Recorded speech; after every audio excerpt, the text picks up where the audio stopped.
ልጆች የልጅ ልጆች ምን አይነት አገር ውስጥ ነው መኖር አለባቸው ብለህ ታስባለህ ስትለው 99% አንድ አይነት ምንድነው አፍሪካን ስለኛ ያላቸው ጄኒን ፐርሰፕሽን ምንድነው በትክክል ይገልጽ ምን ላይ ሁሉ ጊዜ ታሪክ ነው ተደራርቦ አሁን ያለው ጄኔሬሽን ከዛ አንግል ካየ ነው ብዙ ነገር ተደራርቦ ነው መጣበት ብዙ የአውሮፓና የኖርዝ አሜሪካ ሀገራት ያሉ ኢትዮጵያውያን በፓንክቹዋሊቲ እኛንም ይደርሳል ስራ ቦታ ግን ያን ቁጥጥና ቋል ነው ሆነስት ሆነን ችግራችን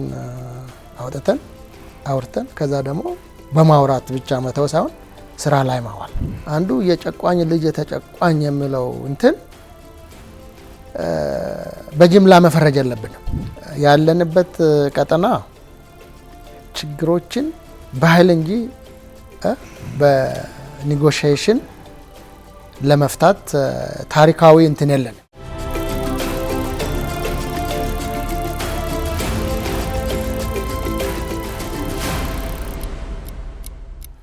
መሬት ላይ ያለው ተጨባጭ ሁኔታ እርሶ ቀደም እንዳሉት ኢትዮጵያ ውስጥ ያለው አሁን የተከፈለ ኃይል አሳልፍ ብለን ካየ ነው አንዱ ናሽናሊስት የሆነው በአንተ ላይ ተኮረ ደግሞ ኢትዮጵያኒስት ነኝ የሚል ሁለቱም ያላቸው ጋፕ አርሶ ባሩት መንገድ አገርን አንድ አድርጎ ለማምራት ሲመጣ መቃረብን ነበር ማስፋት የነበረበት አሁን ያለው ስልጣን ላይ ያለው ፓርቲ ሁለቱም ጋር የቆመ በረበራዊ ኢትዮጵያን በአንድነት ገነባል የሚል ነው ግን ከሁለቱም አንጻሩ ደግሞ የሚገፋው ኤክስትሪም በየትኛውም ይገፋዋል ኤክስትሪም ኢትዮጵያኒስቱም ይገፋዋል ወደሱ መሳብ ሲገባ ሪያሊቲው ይሄ ነው መሬት ላይ ያለው ነገር የምናየው አንዳንድ ሰዎች ከዚህ እነሱና መልቲ ናሽናል ስቴት ኢትዮጵያ ውስጥ ለመገንባት ቀጠናውን ያቀፈ መሆን አለበት ይላሉ ኢፌክቲቭ የሚሆነው ውጤታማ የሚሆን የምትሆን ኢትዮጵያ ቀጠናውን ያቀፈ ስፋት ሲኖረው ነው ይሄ ሲሆን ሪሊ ኢስት አፍሪካ ውስጥ ሆርን አፍሪካ ውስጥ ጠንካራ መንግስት ይኖራል ብለው የሚጽፉ ሰዎችም አሉ ያለው በዚህ ላይ ምን ያለው አስተያየት ቀጠናዊ ማለት እንደ ሆርን ነው እኔ እዛ ላይ ኦፒኒየንን ፎርማል አረኩም ግን እኔ ኢትዮጵያ ውስጥ መልቲናሽናል ስትሮንግ የሆነ ስቴት መገንባት ይቻላል ብዬ አምናለሁ ይሄ ጄኔሬሽን ላይ ደግሞ ብዙ ተስፋ አለኝ ከአድዋ በኋላ የመጡት ጄኔሬሽኖች ሰክሰሲቭሊ የሀገሪቷን ምንነትና ማንነት ጥያቄ ውስጥ የከተቱ ጉዳዮች ሲመጡ መልስ ሰጥተዋል በሚገባ በማያጠራጥር መልኩ መልስ ሰጥተዋል አሁን ያለው ጄኔሬሽን ደግሞ ታስበው የማይታወቀውን ብዙ ነገር ሰርቷል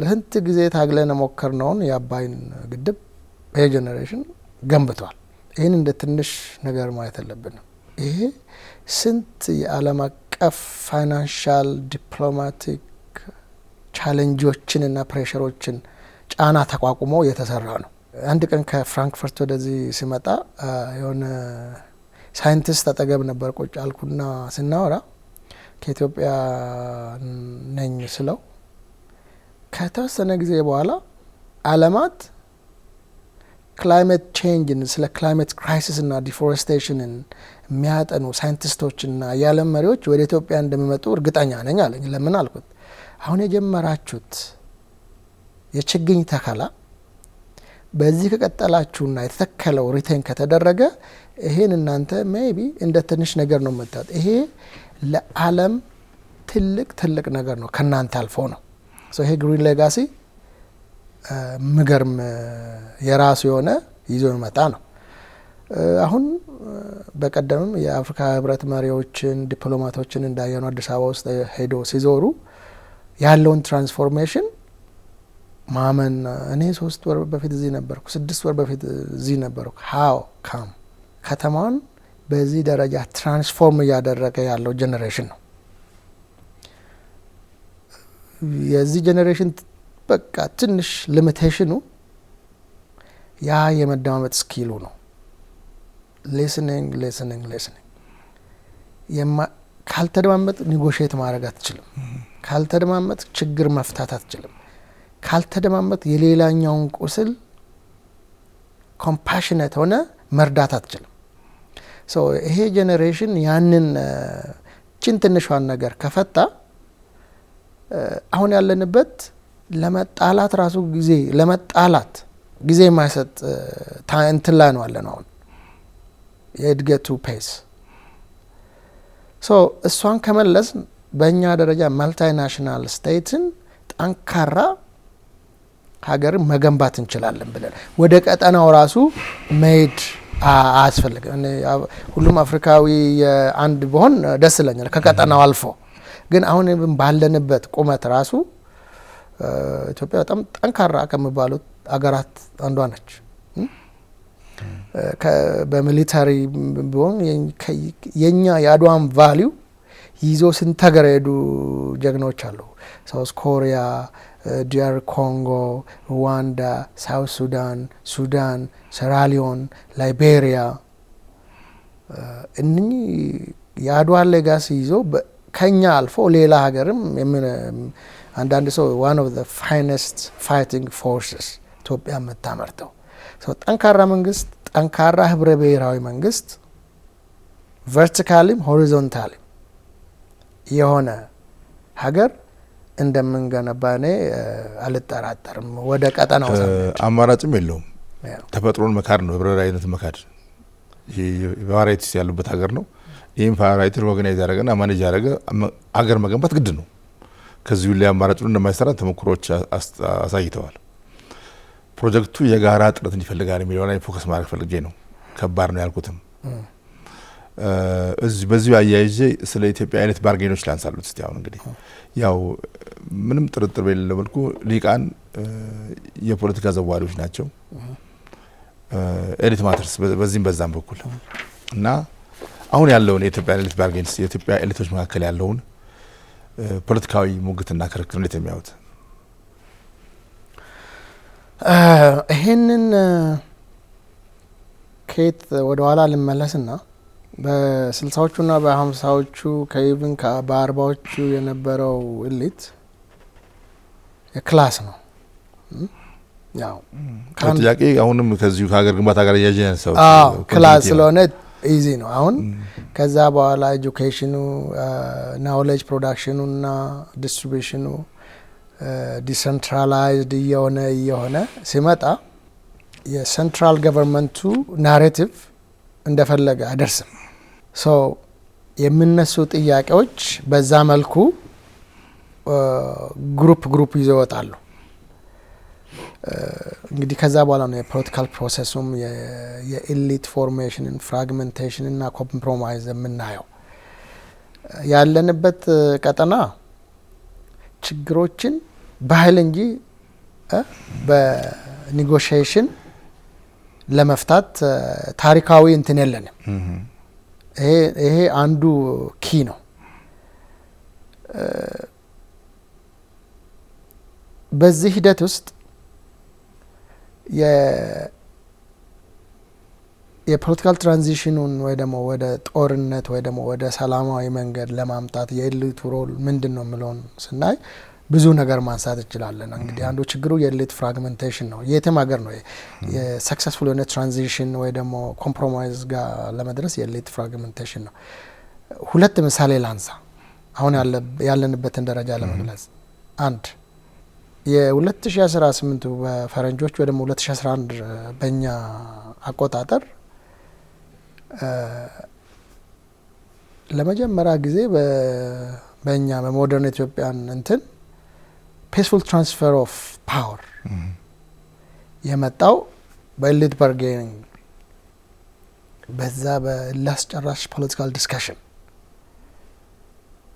ኦፍ ኮርስ ያ ደግሞ ባክድ ባይ በማህበረሰቡ ፕሮቴስት እና ደግሞ በዛ በሚዲያ ሴሌብሪቲ በአንዳንድ ጉዳዮች ይሄን በጣም ትልቅ ነው። ለመጀመሪያ ጊዜ ሰክሰስፉል የሆነ የተሳካ የሰላማዊ የስልጣን ሽግግር በእኛ ሞደርን ዘመናዊ ኢትዮጵያ የደረሰበት የባርጌኒንግ ነው፣ ኤሊት ባርጌኒንግ ነው። አንድ ትልቁ እሱ ነው። ሁለተኛው አሁን ኢቭን የፕሪቶሪያ አግሪመንቱ ራሱ ከዚህ ጋር ማያያዝ ትችላለ። እነዚህ ሁለቱ ሰክሰስፉል አሁን ያለንበትን የኤሊት ኢሹ የምናየውበት ሰክሰስፉል የሆነ ነገር ነው ብለን የምናወራበት ነው። ከዛ ውጪ አንድ ሀገር ውስጥ በተለይ መልቲናሽናል ስቴት ለመገንባት በምንጥርበት ጊዜ አንዱ ቻሌንጅ የኤሊት ፍራግመንቴሽን። የኤሊት ፍራግመንቴሽን ደግሞ የሚያመጡት እነዚህ ኮምፒቲንግ እና ሳምታይምስ ኮንትራዲክተሪ የሆኑ ኢንተረስቶች ናቸው። ይሄንን በጣም የሚጋጩ ወይ ደግሞ የሚጻረሩ የሚመስሉትን እነዚህን ኢንትረስት አንድ ላይ ማምጣት ያንን ፍራግመንቴሽን ለማጥፋት ይህንን አንድ ላይ ማቀራረብ መቻል ነው። ሌሎች ሀገራት ናሽናል ዲያሎግ፣ ሪኮንሲሊዬሽን ብዙ ነገር ይጠቀማሉ ይሄንን ለማምጣት። የእኛ ፖለቲካል ካልቸር ይሄንን ብዙ ያበረታታል ወይስ አበረታታም ሌላው ዲቤት ነው። ግን ሞደርን ኢን ዘ ላስት 6 years or 7 years ያየ ነው ሰክሰስፉሊ የኤሊት ኮምፕሮማይዝ ወይ ደግሞ የኤሊት ባርጌኒንግ ወይ ደግሞ ኮምፕሮማይዝ እንዳለ ማድረግ እንደምንችል በደንብ አሳይተናል። በኢትዮጵያ ውስጥ ችግሮችን ወይ በቀጠናው በጦርነት ነው የምንፈታው። በቀጠናችን ወይ አሸንፈ ወይ ተሸነፈ።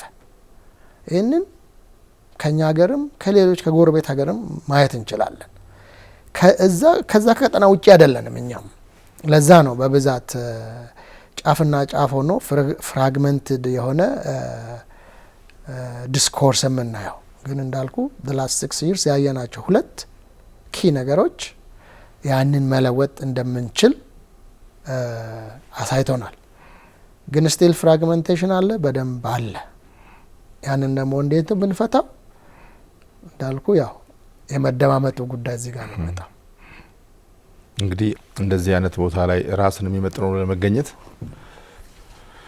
ከውጭ የምንታይበትንም ምልከታ መገንዘብ አስፈላጊ ነው። ባለፈው ጊዜ እርስዎ ሲያስጎበኙ ነበረ በርካታ የአፍሪካ መሪዎችንና ዲፕሎማቶችን። እሱን ኢምፕሬሽን ብናነሳ ደስ ይለኛል። ምን አሉ? ስሜታቸውስ እንዴት ነበር? እንግዲህ እኔማ በብዛት ሄድ ኦፍ ስቴቶች ሲመጡ ምናምን አስጎበኛለሁ።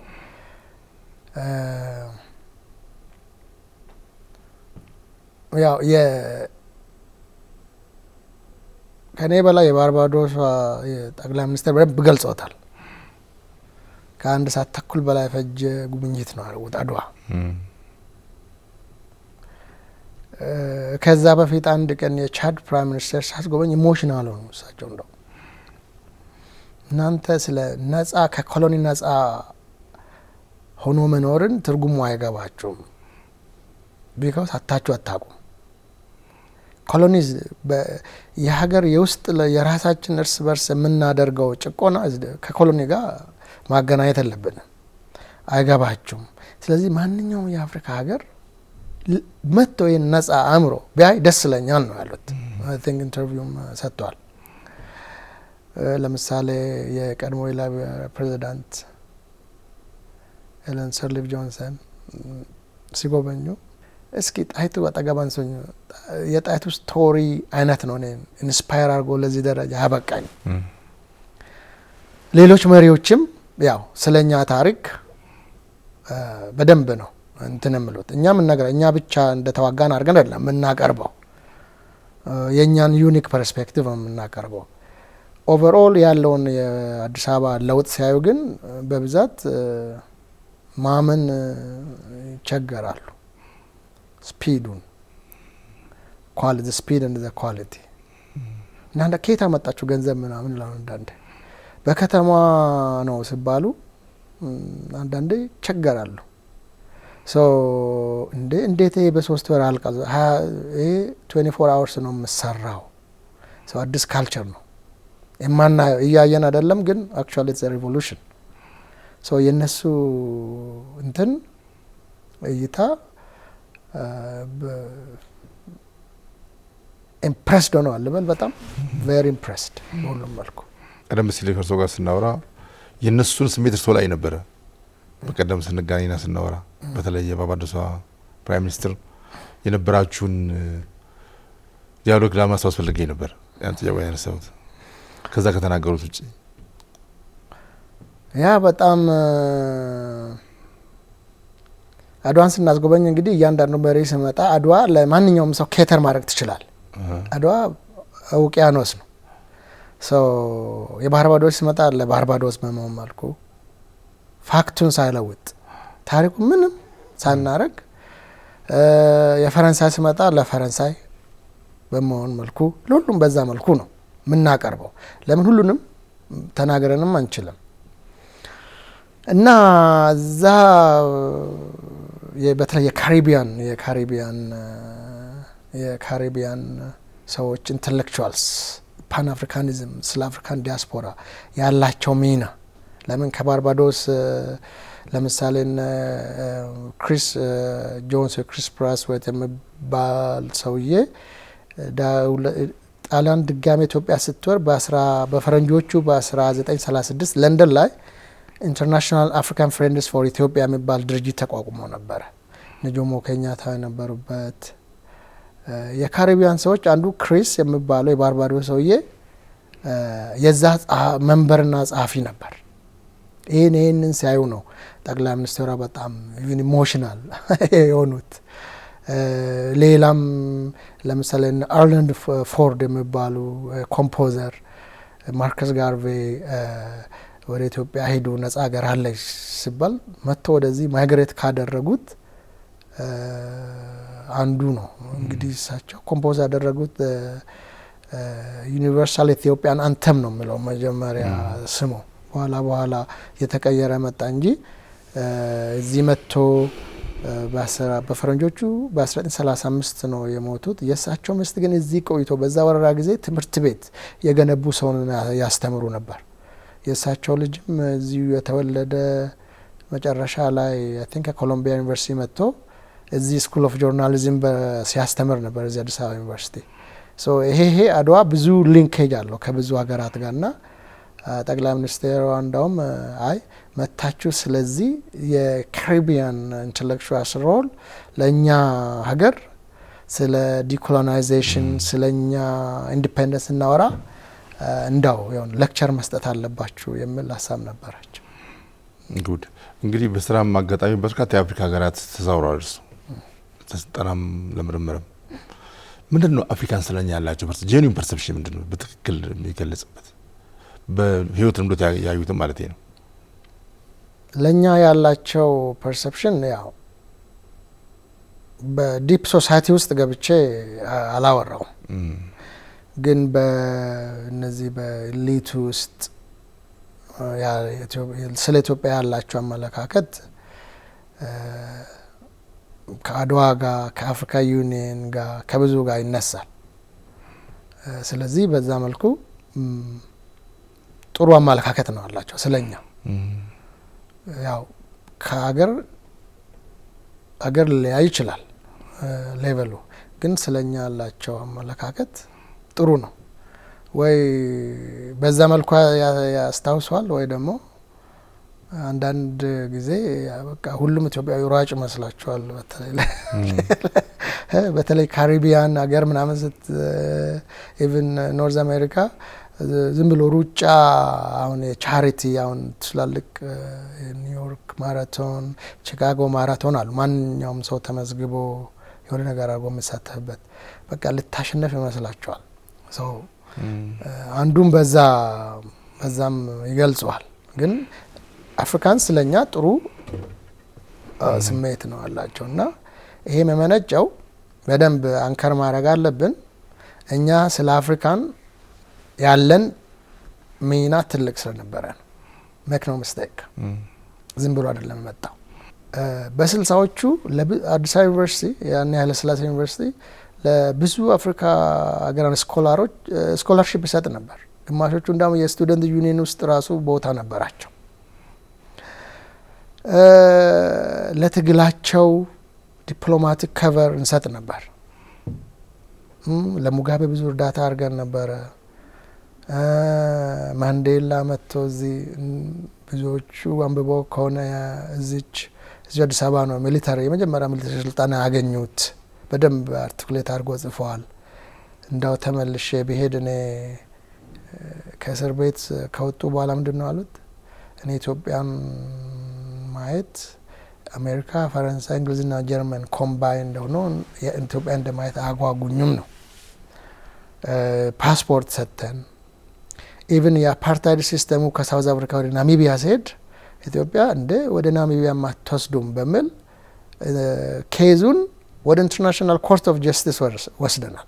የሞኖሮቪያና የካሳብላንካ ኢሊቶች ፍራግመንትድ የሆነውን እንትን አንድ ላምጥተን እዚህ የኦርጋናይዜሽን አፍሪካ ዩኒቲን እንዲመሰረት አድርገናል። ሶ ዝም ብሎ ሳይሆን በኢንተርናሽናል ዲፕሎማሲ በዲኮሎናይዜሽን ለአፍሪካ ሀገራት ያደረግነው ሚና ዝም ብሎ አይደለም፣ ትልቅ ነው።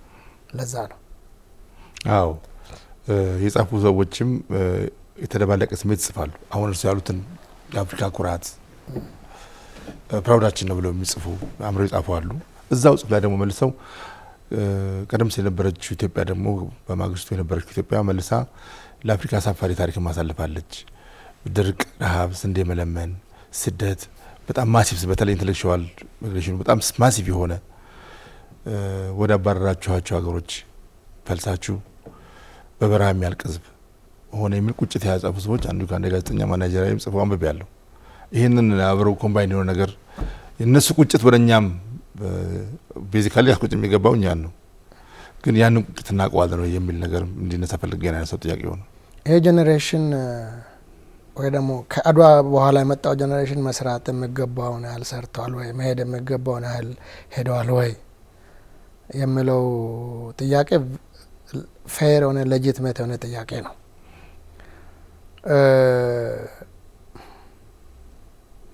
አንድ ጊዜ ከሆነ አንድ ግብፃዊ ጋር የኢትዮጵያና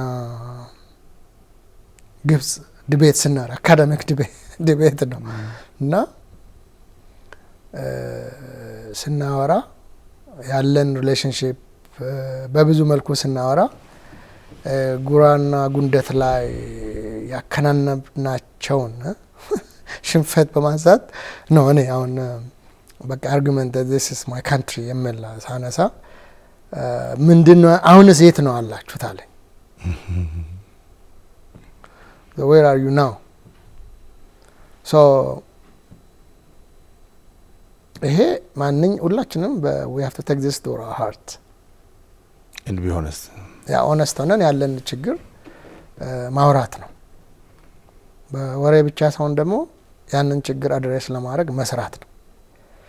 እንሰደዳለን። ኢትዮጵያውያን የሌሉበት ቦታ ሬር ነው። እኔ ሄጄባቸው ብዙ አገሮች አሉ፣ ሁሉም ቦታ አለን ተሰደን።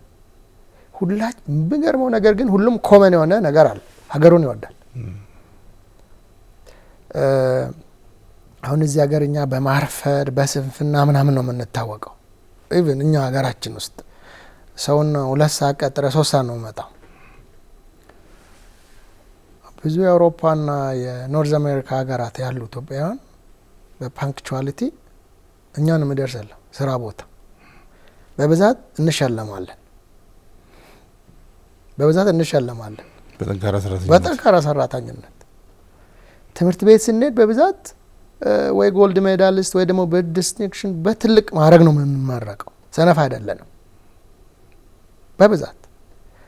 ያንን እዛ የምናሳየውን ቫሊዩ እዚህ ማሳየት መቻል አለብን። ይህንን ካሳየን የማናድግበት የስደት፣ የረሃብ፣ የድርቅ የሚለውን ነገር የማንቀይርበት ምንም ምክንያት የለም። በእድሜ እንዳልኩ ብዙ ቦታ እጃለሁ። ሁሉም ቦታ ኢትዮጵያውያን ወንጀል መስራት ፕሮፔንሲቲያቸው በጣም ሎው ነው፣ በጣም ዝቅተኛ ነው። ታታሪ ሰራተኛ፣ ጎበዝ ተማሪ፣ ኦቨርኦል ደግሞ ጥቂት በሚዲያ ወጥቶ የሚያወራውን ትተነው ሀገሩን የሚወድ ሰው ነው ያለው። ይህንን ኮምባይን ካደረግ ነው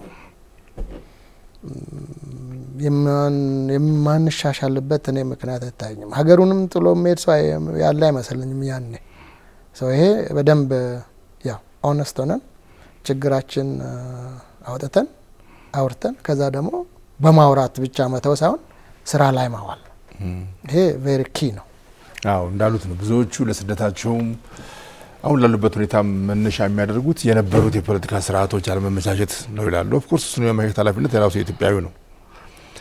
ነገር ግን ከቅርብ ጊዜ ወዲህ ደግሞ በተለይ ካለፉት 50 ዓመታት በተለይ ደግሞ በተለይ 35 እና 37 ወዲህ ያለው እኛና እናንተ የሚለው የፖለቲካ ባህል አደገኛም ለብዙ ችግሮች የሚዳረግ ነውና እነኚህን ቀደም ሲል ሶስ ያሉት ነበር አገራት የፖለቲካ ካልቸራቸውን ደግሞ ፖለቲካቸውን ሲሰንዱ ወደ ቤት ሲያስተምሩ ኢንቴንሽናሊ ኦሚት የሚያደርጉት አለ የሚያሻገሩትም አለ ብለውኛል። ይሄ ከኢትዮጵያ ኮንቴክስት ታኳያ እንዴት ነው? አሁን በነገራችን ላይ እኛም ሀገር ጥሩ ቢሎች አሉ። ወደፊት ለመራመድ አንዳንድ ጊዜ የውሾን ነገር ያነሳ ውሾ ይሁን ይባላል። ወደፊት እንይ ጥሩ ተረትም ማለት ነው። ወደፊት መውደቅም መንገድ መቀነስ ነው ይላል የሀገራችን ሰው። ወደፊት ነገ ነው የተሻለው ቀን። ዞር ብለን ደግሞ ስንመለከተውም ሁሉም ኢትዮጵያዊ የሚመኛት ኢትዮጵያ ብዙ የተለያየች አይደለችም። የተሻለች ያደገች ሁሉንም ታስተናግድ ሀገር ይመኛል። እና እነኚህን ጎርባጭ የፖለቲካ ክስተቶችን ወደ ኋላ ጥሎ ወደፊት ለማለፍ ቀደም ከተጀመሩት ጋር ይያያዛል። ኤሊት ቢያርገኑ የሊቃንና የምሁራን ውይይቱ ወደ መምጣት አለበት ይላሉ። ይስማማሉ ወይ? እኔ ባልኳቸው ነገሮች መጀመሪያ እስማማለሁ በብዙ ባይዘው ስናወራ ያው ለውጥ አላመጣንም ስንል ማምጣት በሚገባን ያህል አላመጣንም። ብዙ ለውጦች አምጥተናል። በ1950 በፈረንጆቹ ነው። በ1950 የኢትዮጵያ ሊትሬሲ ሬት 3% ነበር። አሁን 50 ቤት ነው። ከዛ በላይ ያ 57 ዲጂታል ሊትሬሲውን በ2025 70 እናደርሳለን የሚል ሀሳብ ነበረ። ቲንክ ደርስ ይመስለኛል። በ1950 የቻይልድ ሞርታሊቲ ሬት 1 ዓመት ሳይሞላቸው የሞቱ ህጻናት ከ5 1 ሞት ነበር። ከ5 1 ህጻን ሞት ነበር። አሁን ከ1000 ወደ 27 አካባቢ ደርሰናል። 25 27 በርትተን ከሰራን በ2050 ወደ 11 12 ይሆናል። በ2100 ደግሞ ከ5% በታች ይሆናል። ይህንን በደንብ ማየት ነው። በ1950 በፈረንጆቹ የኛ ላይፍ ኤክስፔክታንሲ የመኖር እድሜያችን 33 ነበር። አሁን 68 ነው። እንደው በሶሻሊ ስናየው ማለት ሶ በዛ በኢኮኖሚም በሌላውም ስናይ ብዙ ፕሮግረስ አሳይተናል። የቋንቋ የታሪክ የባህል የምንላቸው ደግሞ ብዙ ቼንጆች መጥተዋል። ሶ ይህንን አክኖሎጂ ነው ማድረግ አለብን። ቬሪ ሲሪየስ የሆነ ጉዳይ ስለሆነ የሀገር ውስጥም የውጭም ችግሮችን ለመፍታት አንዳንድ ጊዜ ሁሉንም አንዴ አትፈታው። የተሰራው ላይ እየጨመርክ ትሄዳለህ። አስቸጋሪ የሆነ ነገር ደግሞ ምን ታደርጋለህ? የሚቀጥለው ሰው ጄኔሬሽን እንዲፈታ አድርገህ ወይ ታልፋለህ። ከዛ እንደዛ ትላለህ። አንድ የህገ መንግስት ምሁር አና ለርነር የምትባል ሜክ ኮንስቲቱሽን ዲቫይድ ሶሳይቲ የሚል እንትን ውስጥ አስቸጋሪ በሚሆንበት ጊዜ ህገ መንግስት አውጪዎች እነዚህን 2 ነገሮች ይጠቀማሉ ብሏል። አንደኛ በአምቢጊቲ ያልፉታል። አድበስብሰው ግልጽ አረጉት ያልፋሉ። ሁለተኛ ፖስትፖን አረጉታል፣ ያሻግሩታል ጥያቄውን ለመቀጥለው። የትኛውን አድበስብሰን አለፍን የትኛውን አሻገርን የሚለውን ያው እኛ አንተናት እናረጋለን። ተገቢ ነው። ያ ከባድ ነው። ኢቭን በይሄ የቻይናን ኢንተርናል ኮንሶሊዴሽን እና ፎሬን ፖሊሲ ሳነብ አንድ ጊዜ ያገኙት ምንድን ነው? ቻይና ስለ ባህር ስለ ኦሽን ኤቭሪቲንግ ኮምፕሊትሊ ለመጪው ጄኔሬሽን ትታ ፎከስ ያደረገችው በኢንተርናል ኮንሶሊዴሽን ነው ይላል። በቃ የውጭውን ከጃፓን ከሌላ ጋር የሚመጣውን ጥያቄ መልሶ ሜቢ የውስጥ ችግራችን ፈተን ጠንካራ ሀገር ጠንካራ መንግስት መስርተን ጠንካራ ሚሊታሪ ጠንካራ ኢኮኖሚ ከገነባን በኋላ እነዛን ጥያቄዎች ደግሞ የሚቀጥለው ጄኔሬሽን ፐርሲው ያደርጋል ነው። ይህንን አሁን ታያለ። አሁን ሳውስ ቻይና ሲ ላይ እየተደረገ ያለው ሰው አሁን ቻይና በቃ ኦብጀክቲቭሊ ክሌም አሰርቲቭ ሆና እየሰራች ነው። ሶ እነሱ ፖስትፖን በሁሉም እንትን አለ። እኛ ሀገር አንዳንድ ጊዜ ለምሳሌ ስለ ቋንቋ ላነሳ ነው። ኢትዮጵያ ውስጥ ቋንቋ በጣም ሴንሲቲቭ ከሚባሉት አንዱ ነው። በፈረንጅ እንግዲህ ጣሊያን ወጥቶ ኃይለሥላሴ ተመልሶ ሲመጡ የትምህርት ፖሊሲ ሲቀረስ መጀመሪያ አንደኛና ሁለተኛ ክፍል በአማርኛ ብቻ፣ ከዛ ቀጥሎ ደግሞ ሌላው እንግሊዝኛ፣ ከዛ ኤሌመንተሪ ስኩል በአማርኛ እንደሆኑ እየሆኑ አማርኛና እንግሊዝኛ ኮምፐልሰሪ የሆነው እያለ መጣ። ይሄ የራሱ የሆነ ችግር የፈጠረ የቋንቋ የባህል ኢትዮጵያ የምትመስለው እኛን አይደለም፣ የምትመስለው አንዱን ብቻ ነው፣ በቋንቋም በባህልም በታሪክም የሚለው እየባሰ መጣ። ቅድም ያሳየው አሁን ረቂቁ ሕገ መንግስት ራሱ አሁን ለምሳሌ ሁሉም የኢትዮጵያ ቋንቋ እኩል ነው የሚለውን ሪቮሉሽኑ ሳይመጣ በ19 በኛ አቆጣጠር 65 እዛ ውስጥ አካቷል። የሜሶን የፒአርፒ የሁሉም የደርግም የኢትዮጵያ ቋንቋ እኩል ነው የሚል መጥቷል። የ1987ቱ ደግሞ የኢትዮጵያ የስራ ቋንቋ የፌዴራል የስራ ቋንቋ አማርኛ ነዋል። ክልሎች ደግሞ የራሳቸውን ቋንቋ ማድረግ ይችላሉ። አማርኛ ማድረጉን ይሄ ያለፈውን ሂስቶሪካል አድቫንቴጅ ማስቀጠል ነው ብሎ የሚከራከሩ ሰዎች አሉ። ግን እኔ ፕራግማቲስት ስለሆንኩ ሌላ ኦልተርኔቲቭ ለስ ነበር። ያኔ ኢኮኖሚካል አልነበረም።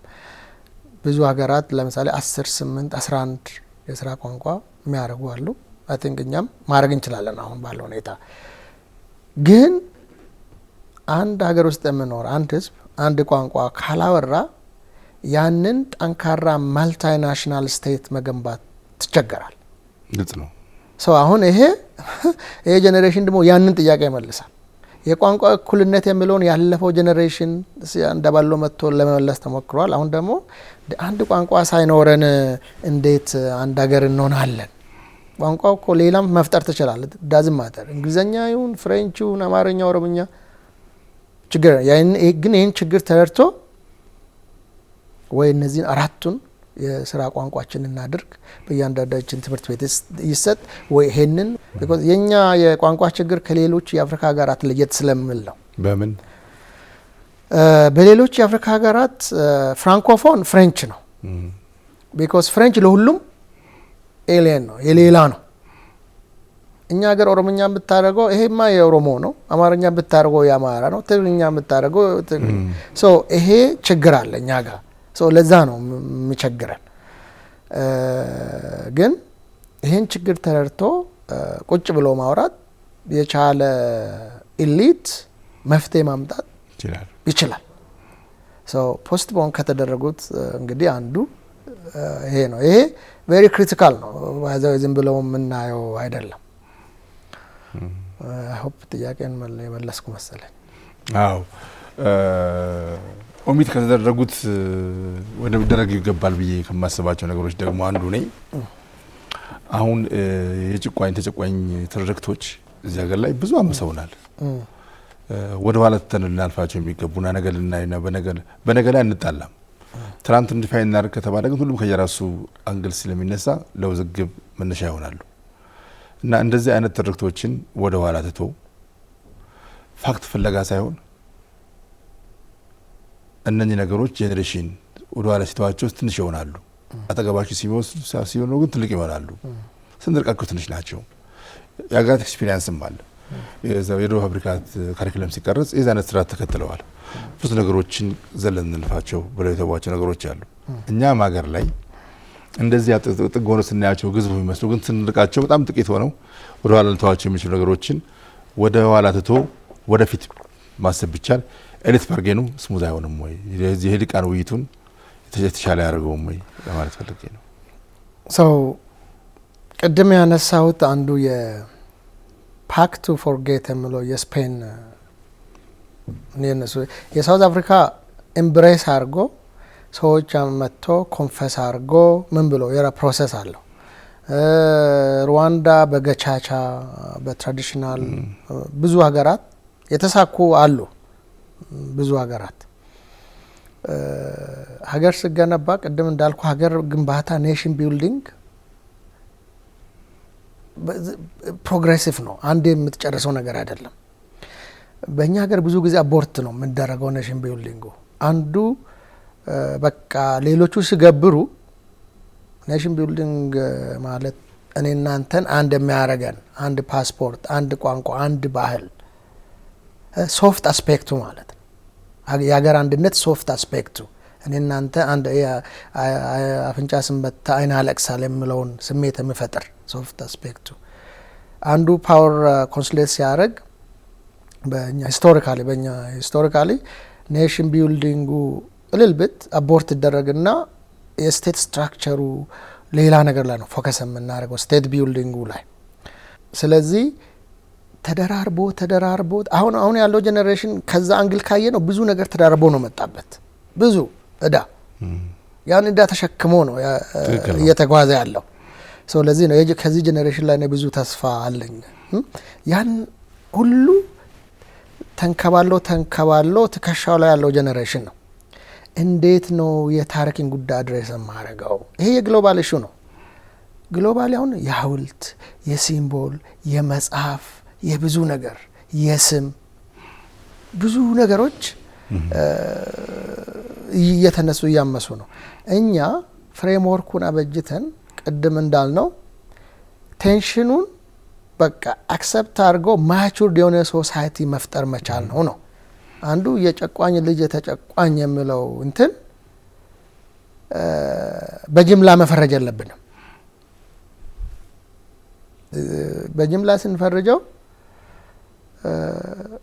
አንድ ሰው የሆነ ሃይማኖት የሆነ ብሔር አባል ስለሆነ ጨቋኝ ካረከው አትፈታውም ችግሩ። አንዱ የጨቋኝ ተጨቋኝ የሚለውን ሌበሊንግ ትቶ ሌላው ደግሞ በቃ ከዚህ በፊት ተሰርቷል የተባሉትን ታሪካዊ ወደ ሂስቶሪካል ኢንጀስቲስ ካሉ እሱን ዲፌንድ ለማድረግ ስትሞክር ሌላኛውን ኦፌንድ ታደርጋል። ትክክል ነው። ይሄንን ነው መተው። አንዱ ትልቅ ግራ ያጋባለው ላይ ነው ችግራችን። አንድ ላይ ባይ ዘ ዌይ በኮሌክቲቭ ሜሞሪ ቲዮሪ ውስጥ አንድ ሰው ተበደልኩ የኔ ታሪክ ይሄ ነው ካለ ያንን ቡድን ያንን ሰው ነው አልተበደልክም ያንተ ታሪክ ይሄ አይደለም ይሄ ነው ልትለው አትችልም። እኛ ሀገር አሁን እዚህ ጋር ትልቅ ችግር አለ። እነኝን ካስወገድ አንዱ ሙሌ የተጨቋኝ በቃ ሜንታሊቲ ይዞ ሌላው ደግሞ የድሮ የጨቋኝን እንትን እዛ ዲፌንደር ሆኖ ሲቆም ሁሉ ጊዜ በቃ እነዚህ አብረው ነው የሚኖሩት። ባይዘው አንዱ ያለ አንዱ ይሞታል። አንዱ ሲነሳ ያኛውም ይነሳል አብሮ። እነዚህ አንድ ላይ ነው የሚነሱት፣ አንድ ላይ ነው መቅረት ያለባቸውም አንድ ላይ ነው መቅረት አለባቸው። ማስቀረት የምንችለው እነኚህን ነገሮች አምጥተን አውርተን በቃ ሪኮግናይዝ ሌትስ ፎርጌት ሙቭ ኦን ነው በቃ አንድ ላይ ተሰብስበን ይሄ የኛ ታሪክ ነው እንዝጋው፣ ፎርዋርድ ሉኪንግ የሆነ ጄኔሬሽን እንፍጠር ነው። ይሄ ጄኔሬሽን ያንን ያደርጋልን ብዬ አክኖሌጅ አድርገ ነው ያንን ሂስትሪ። ከዛ በኋላ ምን እናደርጋለን? ዊ ሙቭ ኦን ተመልሰን ሁሉ ጊዜ እሱን ገጽ እየገለጽ ይሄ የገሌ ልጅ የምትል ከሆነ ትቀሰቅሳለህ። ፎር ዋንስ እንደ ፎር ኦል ተሰብስበ ተደማምጠ በቃ ይሄንን ነገር ሁሉ ጊዜ ባዘው ኢትዮጵያኖች በምን አይነት ኢትዮጵያን መገንባት አለብን የሚለው ላይ ልጆች የልጅ ልጆች ምን አይነት አገር ውስጥ ነው መኖር አለባቸው ብለህ ታስባለህ ስትለው 99% አንድ አይነት ነው። ምን ላይ ሁሉ ጊዜ ታሪክ ነው። ለዚህ ነው ብዙ ሀገራት የታሪክ ቦታ እንዴት እናድርግ እንዴት how do we deal with it ነው። አሁን ጀርመን ስትሄድ ቢሮዎች ለምሳሌ የካንቲባ ቢሮ ከሆነ እዛ የካንቲባ ቢሮ ያ ቢሮ ያኔ በሂትለር ጊዜ የሰራቸው ስራዎች መጥፎች ተጽፈዋል እዛ። ይሄ ቢሮ ጁሾችን ፐርሲኪዩት በማድረግ እንዲህ አድርጓል ብለው ተጽፈዋል። አንዳንድ ቦታ ደግሞ አሁን የሲናጎግ ቦታ 100-500 አማኞች የሚሰበስበት ቦታ የነበረና ከዛ በኋላ በኮንሰንትሬሽን ካምፕ አልቆ ከሆነ አንዳንድ ቦታ ወንበሮች ውጭ ቁጭ ብሏል። ይሄ ሪኮግናይዝ አድርገ ከዛ በኋላ ሌላኛውን ለመውቀስ ሌላኛውን ለመበቀል ሄደ የምትገለብጠው ገጽ መሆን የለበትም ነው። ይሄኛው ጄኔሬሽን ስላለፈው ኃጢአት ስላለፈው ሰው መወቀስ የለበትም። ከዛም አልፎ ደግሞ ይሄኛው ይሄ በቃ ይሄ ነው የበደለኝ ስል ደግሞ አንተ ነው አልበደለህም ብለህ ያንን ነገር ሄደ ዲፌንድ ማድረግ የለብህም። ስርዓቶች ነበሩ፣ ሰዎች ነበሩ። እነዛን ሰዎች ሂስቶሪካሊ እንዴት ትሪት እናርጋቸው የሚለው ትልቅ ስምምነትና ትልቅ ውሳኔ የሚጠይቅ ነው። አባቶቻችን የጋራ አባቶቻችን ናቸው፣ ሰዎች ናቸው፣ ያጠፋሉ፣ ያለማሉ። ይሄን አጥፍተዋል፣ ይሄን አልመተዋል ብሎ በጋራ መግባባት አይቻልም። ያ እዛ ጋር ለመድረስ ሁሉንም የኔ ነው ብሎ አሁን እንግዲህ እዛ ጋር ዲስከሽን ነው። ግን መሰረቱ የኔሽን ቢልዲንግ ለኔሽን ቢልዲንግ የተጠቀምንባቸው ቱሎች ምንድን ናቸው ነው አሁን ችግር የሚያመጣው። ለኔሽን ቢልዲንግ የተጠቀምክበት ሂስትሪ የማን ነው? ለኔሽን ቢልዲንግ የተጠቀምክበት ቋንቋ፣ ባህል፣ እነኚህ ነገሮች ይመጡና ከዛ በኋላ ችግሩን በደንብ ካላያዝከው ኤክስፕሎድ ያደርጋሉ። እኔ እንደ አድዋ ላይ ሰፋ ያለ ምርምር እንዳደረጉ አንድ የጥናትና የተመራማሪ ሰው ነው ጥያቄ ነው የማነሳው። አድዋ ላይ እኩል የተዘራ ነው፣ እኩል የበቀል ነው፣ እኩል የወደቅ ነው፣ እኩል የተነሳ ነው። አሁን ይህንን የመቃረን ሰው አይመጣም። የለም እዚህ ጋር ገሌ የለም። መስማማት የሚያስችል ተስፋ ይታየኛል። ሌትሳይ አሁን ከፊታችን ያለው ምክክር ውጤት ይሄን ያመጣል ብዬ ተስፋ አደርጋለሁ። እኔም አደርጋለሁ። ግን አጀንዳውን ኢሹን ያው ባለቤቱ ህዝቡ ይሄ የኔ አጀንዳ ነው ይሄ ኢሹ ነው ብሎ ካመጣ በሀይ ሌቨል ደረጃ ተስማምቶ ይሄንን መፍታት ምክክር ማለት ይሄ ነው። ምክክር ማለት ይሄ ነው። ናሽናል ዳያሎግ ይሄን ይፈታል ብዬ ተስፋ አደርጋለሁ። ግን እነዚህ አሁን ያነሳዋቸው ነገሮች ይመጣሉ፣ እንደመጡ ጥርጥር የለውም። ከዛ በኋላ ለአንዴና ለመጨረሻ ተስማምተንባቸው እንደ አንድ የታሪክ ምዕራፍ አድርገን ላለመወቃቀስ እንቀጥል። ሀገር የምትገነባ ባይዘው ይሄ የኛ ችግር ብቻ አይደለም፣ የሁሉም ሀገር ችግር ነው። አሁን ይህን እያወራን ባለንበት ሰዓት የዓለም ዳይናሚዝም በቴክኖሎጂ አኳያ ቀጣዮቹን ጊዜያት ከግምት ውጭ የሚያደርግ ወይ ደግሞ አይገመቴ በሚያደርግ ሌብል እየመጣ ነው ያለው። ፖለቲካውንም የኢኮኖሚንም ኦርደር ቴክኖሎጂ ሊወስንበት የሚችለው ድል እያየን ነው። እንደ አንድ ብዙ ሀገራትን ያዩ በተለይ ደግሞ ያው እርስዎ የሚኖሩበት እና የተማሩበት አሜሪካ የዚህ ቴክኖሎጂ ዘዋሪ ሀገር እንደመሆኑ ምን አይነት ሀገር ዓለም ፎርካስት ያደርጋሉ? ይህንን እያወራን ባለንበት ሰዓት ቴክኖሎጂ በየደቂቃው፣ በየሰዓቱ፣ በየዕለቱ፣ በየሳምንቱ ለውጥ ላይ ስለሆነ ማለት ነው። አሁን የዛሬ 5 ዓመት የነበረውን ዓለም ራሱ ሪኮግናይዝ አናደርግም ዛሬ። ይሄ አሁን ብዙ አገራት ትልቁ አንዱ ዲቤት እያደረጉ ያሉት የአርቲፊሻል ኢንቴሊጀንስ ጉዳይ ነው። ግማሹ አሁን ከካምፓኒ ስራ ይለቀቁ አሉ። ይሄ ሰውን ያጠፋል ብሎ ራሱ አሉ። ቴክኖሎጂ ያመጣው ብዙ ነገር አክሰብል አድርጓል። ናውሌጅ ፕሮዳክሽን እና ዲስትሪቢዩሽንን ኢዚ አድርጓል። ከሞኖፖሊ አውጥተዋል። ስለዚህ የምጠቀምበት ሀገርና ህዝብ ካለ ተጠቃሚ ይሆናል። ቁጭ የሚል ካለ ግን ያው ከዚህ በፊት የነበሩትን ኢንጀስቲስ፣ ዌልዝ አኩሙሌሽን ቦታውን ይዘው እንዲቀጥሉ ያደርጋል ማለት ነው። ሶ በዚህ ሂደት ውስጥ እኛ የት ነው ያለ ነው የሚለው ስናይ ማቸው ነገሮች ተስፋ የሚሰጡ ናቸው ለኔ። ለዚህ ነው ይሄ ጄኔሬሽን ራሱን ኮምፔር ማድረግ አለበትም ካለፈው ጋር። እንደውም በዚህ ሂደት ካየ ነው በቃ ፎርዋርድ ኦሪየንትድ ነው። አሁን ባለው ቴክኖሎጂ ትንሽ ማሸለብ አትችልም። ጥሎ ነው የሚሄደው። ጥሎ ይሄዳል። አንዴ ጥሎ ከሄዱ ደግሞ አንተ እነሱ የደረሱበት ጋር ስትደርስ ሪከቨር አታረግም። ሶ ይሄ ጄኔሬሽን ያንን በደንብ መረዳት ነው። አት ዘ ሴም ታይም ደግሞ ሁለት መሰረታዊ ነገሮችን በደንብ ማየት አለብን። አንደኛ ቴክኖሎጂ ይዞ መጣ የራሱ የሆነ ችግር አለ።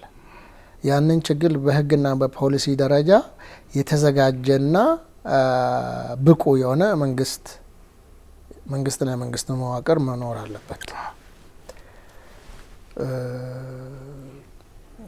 የፕራይቬሲ ጉዳይ አለ፣ ሀኪንግ፣ የባንክ ዘረፋ፣ ብዙ ነገሮች በቴክኖሎጂ ተያይዞ ይመጣሉ። ሌላው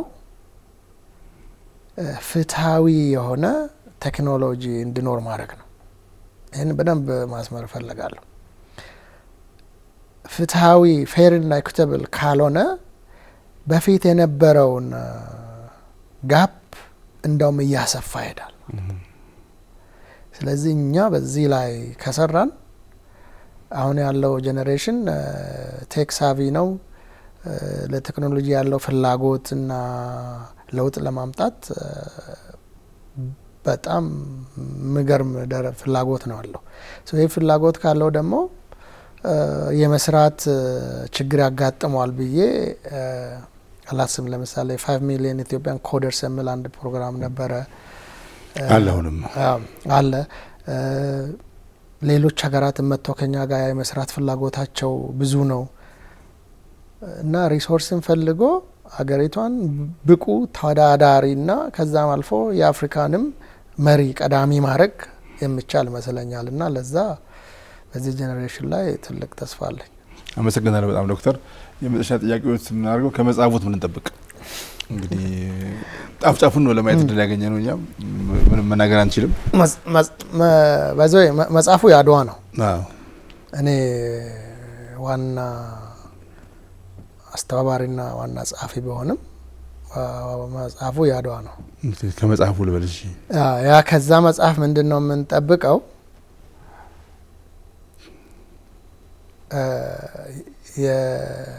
አንዳንድ ጊዜ መጽሐፉን እንግዲህ የአንድነት ምስጢር ምን እንደሆነ በዛ እንረዳለን። የጀግንነት ምን እንደሆነ ሀገርን አንድ አርጎ ወይ ደግሞ ሀገርን ነጻ አርጎ ማስቀጠል ምን አይነት መስዋዕትነትን የሚጠይቅ ሁሌ ባዘው የምናየው በቃ ሄደን አሸንፈን መምጣታችን ነው እንጂ የከፈልነው ዋጋ ትንሽ አይደለም።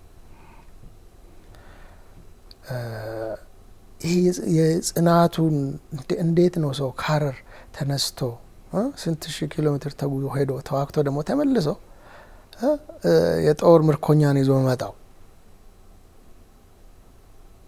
አሁን ከዚህ አሁን 6 ኪሎ በእግር መቼም ሄድ ብትሉ አንድ ሰው እዚህ ሆቴል ይዤ ያድራለሁ እንጂ አልሄድም ነው የምለው። የጽናት ምንነት ሰዎች ልዩነታቸውን ወደ ጎን ትተው ለአንድ አላማ መቆም ማለት ምን ማለት እንደሆነ ሞስት ኢምፖርታንትሊ የአድዋ ኮምፕሊት ሂስትሪውን ከዛ ታየዋል እና የአድዋ ሙዚየም ወይ ደግሞ የአድዋ ድል መታሰቢያ ይሄንን እየሰራ ያለው ሁሉም ኢትዮጵያዊ ታሪኩን በደንብ ሳይሸራረፍ የሴቶች ሚና ምን ነበር የሚለውን ታያለ እዛ ውስጥ። ለምሳሌ የአዝማሪውስ የገበሬውስ ምን አይነት ሊደርሺፕ ነበር የሚለውን እዛ ውስጥ ታያለ። ጀግንነት ጣሪያ ምን እንደሆነ እዛ ታያለ። ይህንን በደንብ እንደምታዩት ያው ተስፋ አደርጋለሁ። እስካሁን ከተጻፉት ነው ይለያል። ምን ያህል ተጽፏል እስካሁን? ስለ አድዋ ብዙ መጽሐፎች ተጽፏል። በተለይ በውጪ የኛ ሀገሩ የአድዋ አጻጻፍ የምተቸው የሴሌክቲቭ ናሬቲቭ በመሆኑ ነው። ወይ በግለሰብ ወይ በቦታ ሴሌክቲቭ ነው። የሌላው ሀገር ደግሞ በሌላኛው ፐርስፔክቲቭ ነው። ይሄኛው በሀገር ውስጥ ሴሌክቲቭ ናሬቲቭ ሳይሆን ኮምፕሊት የሆነ የአድዋ ናሬቲቭ ነው። በፐርስፔክቲቭ ደረጃ የኢትዮጵያውያን ፐርስፔክቲቭ ነው፣ የኢትዮጵያውያን እይታ ነው። የምንጠቀማቸው አጀክቲቮች ገላጮች ብዙ ናቸው። እዛ ላይ ስለ ጀግንነት ስናወራ የምንጠቀማቸው አጀክቲቮች በዛ ነው የሚሆነው። በብዛት አሁን በጣሊያን በኩል የተጻፉትን ስታይ በተለይ ከጦርነቱ ወይ ተማርኮ ከዚህ የሄዱ ወይ ደግሞ ሸሽቶ የተመለሱ የጻፉት ስታይ ታሪካቸውን እንዴት በጀግንነት ስለ ሀገራቸው ስለ ንጉሳቸው እንደተዋጉ ነው የምጽፉት። ያው ኢቭን እነሱ የሰው ሀገር መጥተው እኛ ደግሞ ስለ እነዛ ገበሬዎች ስለ እነዛ ሴቶች ስለ እነዛ ይሄ በጋሻና ጦር የሰራው እኮ ብረት እንትን ነው የእጅ ባለሙያ ነው። የእጅ ባለሙያው ነው። ያን ሁሉ ሺህ ሰራዊት ያለበሰው እኮ ሸማኔው ነው። የሴቱ ገበሬው ያኔ ቋሚ ጦር አልነበረንም። ሰው ገበሬው ነው ተወደው ያን ሁሉ ህዝብ ያበላው የወሎና የትግራይ ህዝብ። ከዛ በኋላ ደግሞ የቆሰሉትን ቁስለኞች ያስታመመው። ስለነዛ ታሪክ ነው ይሄ መጽሐፍ በደንብ ሪኮግናይዝ አድርጎ ስለነዛም በደንብ መጽፈው። በእንግሊዝኛ በአማርኛ የሚጻፈው አይደለም? አዎ። እና በሌሎች ቋንቋም ይቀጥላል። በጣም አመሰግናለሁ ዶክተር። የጊዜ ግስ እንግዳ ሆኖ አብረን ስለቆየን ጥሩ ጊዜ ያሳለፍ ነው። እጅግ አመሰግናለሁ። ጤና ይስጥልኝ። እኔ አመሰግናለሁ። ታንኪዩ